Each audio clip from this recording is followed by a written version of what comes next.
주희야, 아빠 카메라로 찍고 있어. 뒤에 좋아?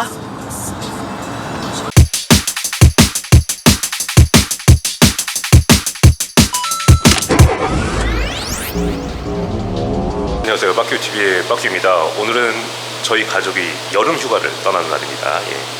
저희 가족은 총 5명이고요 여름 휴가를 경기도 가평으로 출발하는데, 제가 패밀리카 여름 휴가로 선택한 차량은 바로 소렌토 하이브리드 모델입니다. 자, 서울 양천구 신정동에서 경기도 가평까지 제가 소렌토 하이브리드로 가족 5명을 태우고 지금부터 출발하겠습니다. 보시죠.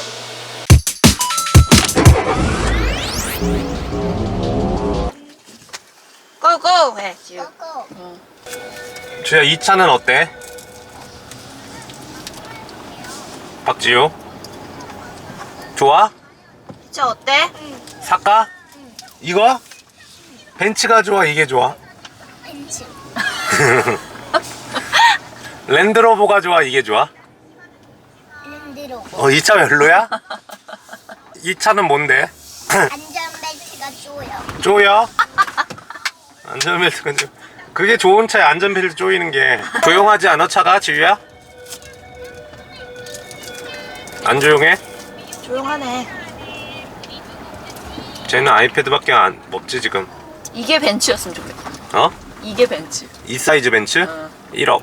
그러니까. 이 사이즈. 네, 제가 이제 가족들과 여름 휴가를 소렌토 하이브리드로 다녀왔습니다. 가족들과 함께 리뷰를 한번 촬영해 보려고 했는데, 통제와 제가 첫째 딸이 6살이고 둘째 딸이 7개월이라 통제와 이제 컨트롤이 안 돼서 저 혼자 마지막 리뷰를 저 혼자 다녀와서 리뷰를 진행하겠습니다. 이틀 동안 제가 총 운행한 거리가 160km고요 연비 아마 제일 궁금해 하실 텐데, 연비는 19.7이 나왔습니다. 160km를 달리는 동안 19.7이 나왔는데, 고속도로가 한 7, 80, 시내가 한 20-30% 정도 운행을 했거든요. 이게 트립상 연비이기 때문에 실연비하고는 조금 이제 차이가 있을 수 있지만 어쨌든 연비는 좋다는 겁니다. 그리고 이제 두 번째로 궁금하신 게 아마 그걸 거예요. 이게 하이브리드다 보니까 요런 이제 힘이 어느 정도 되는지, 기본 180마력의 모터 엔진이 구동이 되는데, 이게 참 저속에서는 모터로만 가잖아요. EV 모드로 조용하게 갑니다. 그러면서 EV로 가다가 엔진이 딱 이제 켜지면 엔진으로만 가다가 또 나중에는 엔진과 모터가 같이 결합이 되는데, 어떤 단점이 있냐면, 이게 엔진이 켜지고 쭉 가다가 요 모터가 지원해주는 요 시간이 조금 걸려요. 마치 터보렉처럼 모터로 가다가 엔진이 확 켜지다가 엔진으로만 쭉 가면서 밟아도 힘이 더 커지지 않는 느낌이 들어요. 근데 어느 일정 시점이 지나면 모터가 이제 결합이 되면서 확 치고 나가는, 약간 그 이제 뭐라 그래, 중간에 약간 굼뜬 느낌이 난다는 거, 요게 조금 이질감이 들었고, 요 모터에서 엔진으로 바뀔 때는 뭐 이질감이 드신다는 분도 계셨는데, 저는 제가 이틀 동안 주행해 본 결과로는 크게 EV 모드에서 엔진으로 바뀔 때 크게 뭐 소음이나 진동이 확 커진다거나 이런 느낌은 없었습니다. 그리고 요 차를 제가 이제 6인승인데 딸 둘하고 강아지 그리고 와이프 이렇게 5인이죠. 5인, 강아지까지 5인이 이제 운행을 하면서 느낀 거는 요 공간감이 정말 이 소렌토는 공간감은 정말 최강인 것 같아요. 그리고 개방감이, 썬루프가 여기 옵션으로 100만 원이 넘어가는데 충분히 할 만한 값어치가 있습니다. 아마 뭐 테슬라 다음으로 개방감이 큰 썬루프가 아닐까. SUV 치고도 너무 크죠, 너무 크죠. 그래서 6인승 같은 경우는 저는 어떻게 활용했냐면, 아직 둘째가 너무 어리다 보니까 엄마가 옆에서 케어를 해야 돼요. 그래서 2열에 둘째와 엄마가, 와이프가 타고 3열을 하나는 접고 하나는 우리 첫째 딸내미, 6살짜리 딸내미를 앉혔고, 조수석에, 보조석에 이제 강아지를 앉혔어요. 그래서 5인 가족이 딱 이제 여행을 갔다 오기에는 공간감, 개방감은 뭐 최강이었고, 한 가지 지금 제가 갔다 와서 우리 가족들에게 승차감을 물어봤는데, 승차감이 안 좋대요. 이게 뭐냐 하면 디젤보다 오히려 소렌토 하이브리드가 서스가 딱딱하다고 하잖아요. 딱딱해요. 예. 어느 정도냐면 제가 얼마 전에 BMW X3 20i를 시승했는데 그게 참 X3 치고도 BMW 치고도 말랑말랑하게 나왔어요, 서스가. 근데 이게 소렌토 하이브리드가 X3 20i보다 더 딱딱해요. 그래서 2열 3열에 앉은 승객들은, 우리 가족들은 오히려 그 승차감이 너무 이제 딱딱해서 불편하다고 하더라고요. 근데 이런 게 있어요. 너무 또 물렁거리면 아마 뒤에서 멀미를 했다고 할 거예요. 근데 멀미 현상보다는 딱딱해서 요철감이나 이제 노면이 그냥 그대로 엉덩이로 전해지는 느낌이었다. 요거는 참고하셔야 될 것 같아요. 그래서 서스 요 강도는 디젤과 소렌토 중에서도 디젤과 하이브리드가 차이가 있다. 요건 비교 시승해보시고 선택하시면 좋을 것 같고, 그리고 이제 또 한 가지는 이 차가 하이브리드라고 하는데 하이브리드 혜택을 못 받잖아요. 그래서 선계약 하신 분들은 하이브리드 혜택 요 지원을 해줬잖아요. 근데 지금 이제 막 계약을 하시는 분들은 하이브리드 혜택 그 지원 못 받고 대신 차량 가격이 90만원 정도 이제 낮아졌잖아요. 근데 하이브리드 혜택이 200만원이 넘는데 90만원 차량가 인하해줬다고 손해보는 느낌 들지 않나요? 그래서 처음 선계약 하신 분들은 보다 한 100만원 정도 혜택을 덜 받게 되는 건데, 그거를 감안해서도 하이브리드 혜택이 없이도 이걸 사야 되느냐 말아야 되느냐, 그 가격적인 갭이 조금 이제 고민이 되실 것 같은데, 아마 이제 연비나 이렇게 저속에서 이런 소음 진동 부분에서는 괜찮은 차이인 것 같아요. 근데 이제 하이브리드 혜택은 너무나 아쉽죠. 또 한 가지는 이 차가 어이구, 이게 소리가 확 들리잖아요. 이게 풍절음이 확실히, 저는 이제 주로 80km 이상 달리지 않는 주행 패턴인데, 이번에 이제 가평, 경기도 가평 휴가를 다녀오면서 고속 주행을 해봤는데 풍절음은 들어와요. 그건 솔직한 거죠. 풍절음이 들어오기 때문에 이게 엔진 소리는 조용하죠.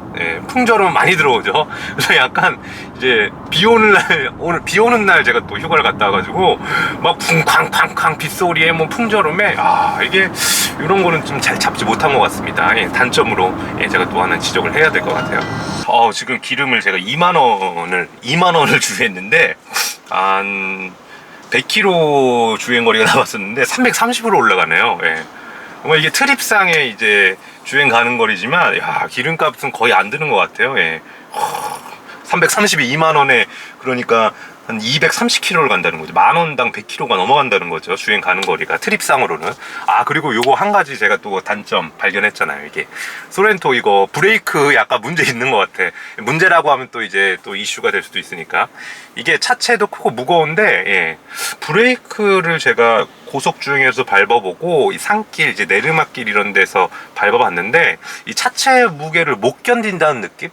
고속에서도 이 고속감을 이렇게 딱 줄여주기게 버겁다는 느낌? 그래서 약간 브레이크 부분은 좀 보완이 있어야 될 것 같아요. 이건 안전과도 직결된 문제이기 때문에 브레이크가 이제 잡아주는 힘이 좀 약하다, 좀 버거워 보인다. 요것도 한번 직접 우리 구독자님도 원하신다면 이 차를 시승을 한번 해보시면 될 것 같고, 저도 지금 비교하고 있는 게 가족용 패밀리카로 SUV, 뭐 GLB도 계약했고 X3도 계약했고 요 소렌토 하이브리드도 매력이 있어서 한번 생각을 해봤는데, 일단은 요 부분만 보완하면 좋을 것 같아요. 뭐 하이브리드이기 때문에 연비 부분 좋은데 그 하이브리드 혜택을 못 받으니까 그 정도 금액을 뭐 수입차처럼 뭐 비공식 할인이라도 뭐 서비스라도 해줄 수 없지 않나. 해주면 좋겠죠. 그런 가격적인 문제. 그리고 또 한 가지는 이게 아쉬운 부분이 방금 말씀드렸듯이 요 서스가, 아니 뭐 하이브리드면 정숙하고 편안한 주행을 위해 또 SUV니까 SUV 하이브리드는 패밀리카잖아요. 근데 왜 서스를 디젤보다도 더 딱딱하게 만들었습니까? 이 부분, 서스 부분. 그리고 또 한 가지는 브레이크. 요거는 브레이크 약해요. 브레이크가 왜 이게 좀 브레이크 이건 형기 조금 브레이크 보완 좀 해주시고. 그리고 또 한 가지 요 배터리 충전량이 계속 나오는데, 이게 이틀째 제가 계속 요 충전을 해보려고 브레이크도 조심스럽게 밟고 해봤는데, 이게 배터리가 반에서 충전이 그 위로 안 올라가. 잘 떨어졌다가 반까지만 차고 아니 이거는 하이브리드 차를 제가 뭐 처음 타보긴 하지만 원래 이런 거예요? 하이브리드 차가? 우리 구독자님들 아니면 시청자분들 한번 댓글로 좀 답변을 주세요. 요 렉서스 하이브리드나 일본 차 하이브리드도 이런 거야? 이게 배터리가 반 정도만 차 있고 여기서 밑으로만 왔다 갔다 해. 이 부분도 뭐 배터리 용량이 적은 건지, 배터리가 이게 뭔가 기술이 안 좋은 건지, 좋다고 들었는데 하이브리드 기술, 국내 기술이 이 부분 좀 아쉽습니다. 자, 이렇게 해서 제가 이틀 동안 뭐 소렌토 하이브리드 뭐 짧은 주행일 수도 있지만 너무 궁금해서 렌트를 해서 가족 휴가로 한번 이용을 해봤습니다. 공간감, 개방감 너무 좋죠. 이 가격대. 그리고 뭐 이제 하이브리드이기 때문에 이제 저속 주행에서 시내 주행에서 이런 이제 부드러운 출발과 조용함, 정숙성 이거 좋죠. 그리고 또 한 가지는 연비, 이거는 끝내주죠. 연비 끝내주죠. 하지만 이제 보완할 부분도 있기 때문에 직접 뭐 요 소렌토를 원하시면 디젤과도 서스 차이가 난다고 하니까 한번 타보시고, 디젤도 뭐 연비가 나쁘진 않잖아요. 그리고 가격적인 부분도 요 하이브리드 혜택을 못 받아요. 뭐 하이브리드 SUV인데 하이브리드 혜택을 못 받으면 하이브리드 차가 아닌 거잖아요. 그래서 이 차는 결국 마일드 하이브리드라고 해야 되지 않을까. 근데 이렇게 배터리 용량이 큰 마일드 하이브리드는 없겠죠. 근데 조금 이거 왜 하이브리드 그 연비 0점 몇인데 그걸 왜 보완을 못하고 나왔을까요? 엔진을 바꾸고 세팅을 하는데 투자 금액이 어마어마 들겠죠. 그럼 그 투자 금액을 지원금으로 하이브리드 혜택 안 되게 우리가 만들어냈으니까 하이브리드 혜택을 지원금으로 드리겠습니다. 이렇게 해주셨으면 안 됐을까 하는 아쉬움이 남습니다.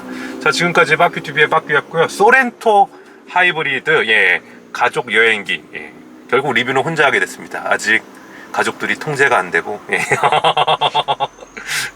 조금 어수선해서 다음번에는 한번 겨울쯤에는 겨울 가족 여행 같은 경우는 다 같이 가족 리뷰로 한번 도전을 해보겠습니다. 지금까지 빠큐TV의 빠큐였습니다. 구독, 빠큐, 좋아요, 땡큐.